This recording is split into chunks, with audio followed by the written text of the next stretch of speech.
You are told self-love is good. So, you begin to work on yourself. The books, the therapy, the boundaries. You learn to put yourself first, to protect your peace, to choose yourself. And somewhere along the way, people closest to you got further away. The marriage got cold, the friendships got thinned out, and it seems like the more you love yourself, the more you are suffering and the more people are getting away from you. Now, there is a very deep reason for this. Self love is not wrong, but self love should come from the right place and the right understanding of the self. That is why people are now more alone than ever. Not because they did their work wrong, but it is because they were handed a teaching with a flaw built into it. Now, here is the missing piece. There are two completely different meanings for self love. Most people understand and work with the wrong meaning of self love.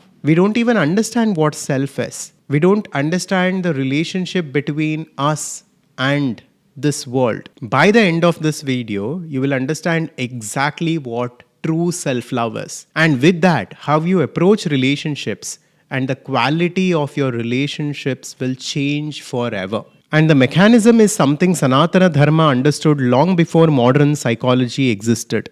They never built life around the individual. They built it around dharma, a way of life where your identity expands into something larger than you and your happiness expands with it. Let me show you exactly how that works and why losing it is the real reason you feel alone. First, let's start with a paradox. As a generation, we are more connected than ever. Because of technology, because of social media, we have access to the whole world. I can just write a single message and I can reach a friend who lives thousands of miles apart. But yet, we are the loneliest of generations. World Health Organization and many reputed institutes are now telling us that more than 50% of world's population is going through or will go through mental health disorders. And loneliness is a big part of it. A lack of connection is a big part of it. It seems like we are connected more than ever with things all around us and with each other, but yet we are the loneliest.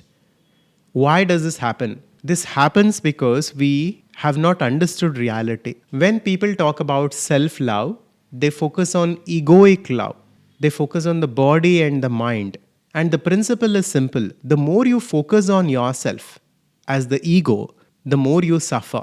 This can sound strange, but this is the fact. Just take a look at your life. Take a look at your relationships. When you fight, when you quarrel in your relationships, what are you doing? Your focus is only on the ego, on your own self, and nothing else. And this kind of self-love is egoic in nature. It only causes suffering, loneliness, and it isolates you from the rest of the world.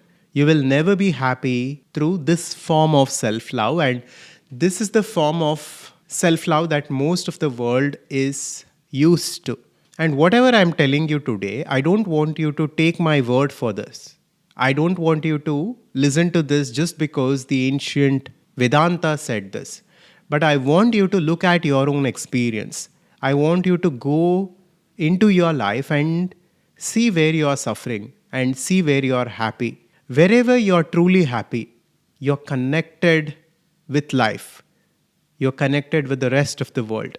If you're happy in your relationships, that means you see yourself in that person. You feel a connection there. You feel as one. If you feel happy at your work, if you're living your purpose, that means you're connected with your work. Your work is an expression of who you are. You're not separate from it. At the same time, if you are not happy with your relationships, that means you are just focusing on yourself, on what you want, on what your expectations are. And you're not considering the other person. You're not thinking things from their perspective.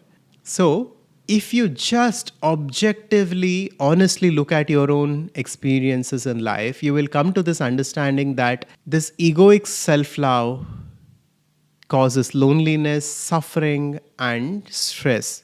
Whereas this expansion and connection causes happiness, brings true sense of meaning in life. And the data is clear. This is the generation where there are highest number of divorces, where there is highest issues in terms of mental health, and yet we are highly connected with technology and social media. And the reason, like we discussed, is this: egoic self love is about my needs, my peace, my journey, and it contracts. Self awareness, however, is about seeing the self clearly, not as the body and mind, but as consciousness, as a connected being. It's about expansion. So, self love is about drawing a small circle around you, it is about contraction. Whereas self awareness is about dissolving all boundaries and walls and seeing yourself in everyone as everyone.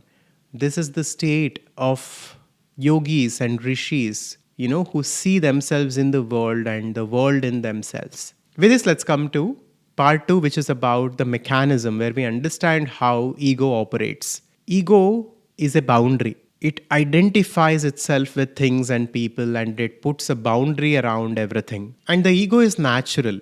It comes from our survival paradigm, from survival mechanism, where we need to have a sense of identity, a sense of limited boundary to protect the body and to protect the mind. But for true happiness, we need to evolve past the ego. That is why your fullest moments, your happiest moments are the moments where you forgot yourself, where the self expands into another, a family, a mission, or happiness. Happiness never came from contracting the self, it comes from self awareness and expansion. With this, let's come to the final part where we will discuss dharma briefly. Now, we cover dharma and different dimensions of dharma in various videos, but today let's talk about relationships. In Sanatana Dharma, like you know already, dharma means sustainability. And we can only sustain life in the right way, and we can sustain society in the right way if we stop thinking just about ourselves and if we start thinking about the rest of the world. Right? That is why every society was looked at as one unit. The different aspects of society were functioning seamlessly because they were not just thinking about themselves, but they were thinking about each other. We can understand this really, really well when we understand the family unit within Sanatana Dharma. If you understand a little bit about Hinduism or Sanatana Dharma, even today, in most Hindu families, a family is looked at as one unit. A spouse, a child, a husband and a wife and children, they look at themselves as a singular unit. They don't even think of separation in any way generally, because in the tradition of dharma, we look at this family as one ecosystem, one unit. Now, if there is a problem with our hand, we don't lose the hand, we don't cut off the hand, right? We try to solve it, we try to heal it, we try to treat it. In the same way, if there is a problem with someone in the family, generally we don't cut off that person from the family, but we try to heal that relationship or we try to heal that person. When you begin to see your family as a single unit, as one being, then the entire relationship changes in a very fundamental way. This is what is missing in the modern world. Everybody is focused on themselves. We just think about things from our own perspective, disregarding all other perspectives, and this is the root of all suffering. In Sanatana Dharma, a parent's responsibility was with their children. Their entire life was about their children. A woman's responsibility was to her husband and to her kids. Similarly, a man's responsibility was to his wife and his children. There was a strong accountability system and an ecosystem. There was a strong accountability and connectedness in family units. This is something which is very, very important that we need to bring back to society if we need to build a conscious, happy society. Now, it has become one family with different people, different individuals, just living under one roof.